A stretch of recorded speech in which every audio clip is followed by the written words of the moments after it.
आज का हमारा टॉपिक है सामूहिक उत्तरदायित्व, कलेक्टिव रिस्पॉन्सिबिलिटी। एक बहुत ही महत्वपूर्ण टॉपिक जहां से एग्जाम में प्रश्न देखे जाते हैं और प्रश्न बनते ही बनते हैं। तो बिना किसी देरी के आइए शुरू करते हैं।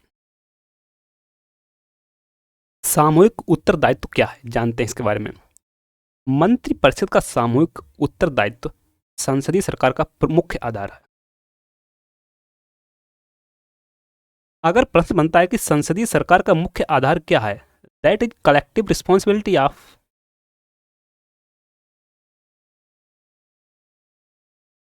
Council of minister. इंग्लैंड में यह सिद्धांत एक महत्वपूर्ण रूढ़ि पर आधारित है। भारतीय संविधान ने स्पष्ट उपबंध द्वारा इस सिद्धांत को सुरक्षित किया है।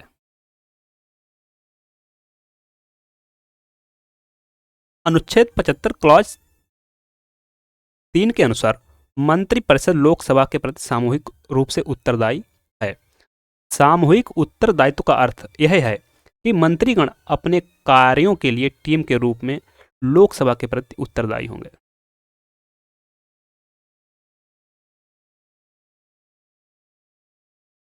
मंत्रीगण एक टीम के रूप में कार्य करते हैं और मंत्रिमंडल के लिए गए सभी निर्णय उसके सदस्यों के संयुक्त निर्णय होते हैं।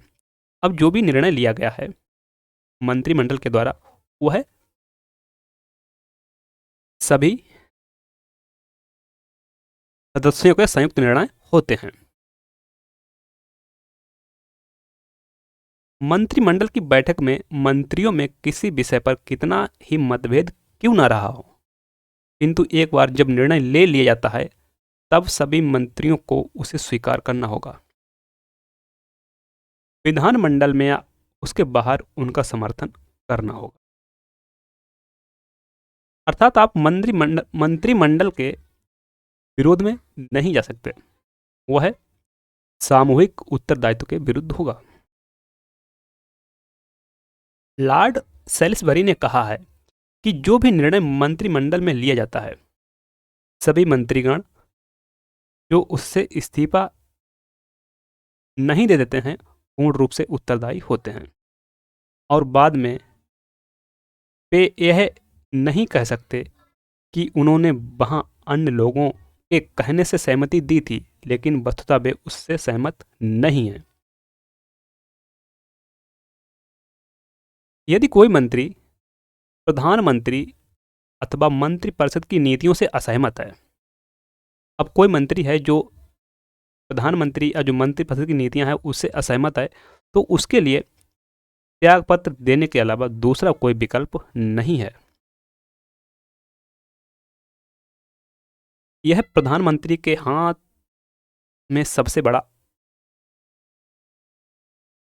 अस्त्र है, जिसके माध्यम से वह मंत्रिपरिषद के अपने सहयोगियों में एकता और अनुशासन बनाए रखता है। इस सिद्धांत के अनुसार मंत्रिपरिषद लोकसभा के प्रति सामूहिक रूप से उत्तरदायी है। अब मंत्रिपरिषद में चाहे अगर सदस्य लोकसभा से हो या फिर राज्यसभा से हो, उनकी कलेक्टिव रिस्पॉन्सिबिलिटी बनती है। इसका अर्थ यह है कि यदि मंत्रिपरिषद लोकसभा में विश्वास खो देती है, अर्थात किसी नीति के प्रश्न पर पराजित हो जाती है, तो मंत्रिपरिषद को इस्तीफा दे देना पड़ता है। और इसमें अगर राज्यसभा का कोई सदस्य शामिल है तो उसको भी इस्तीफा देना पड़ता है।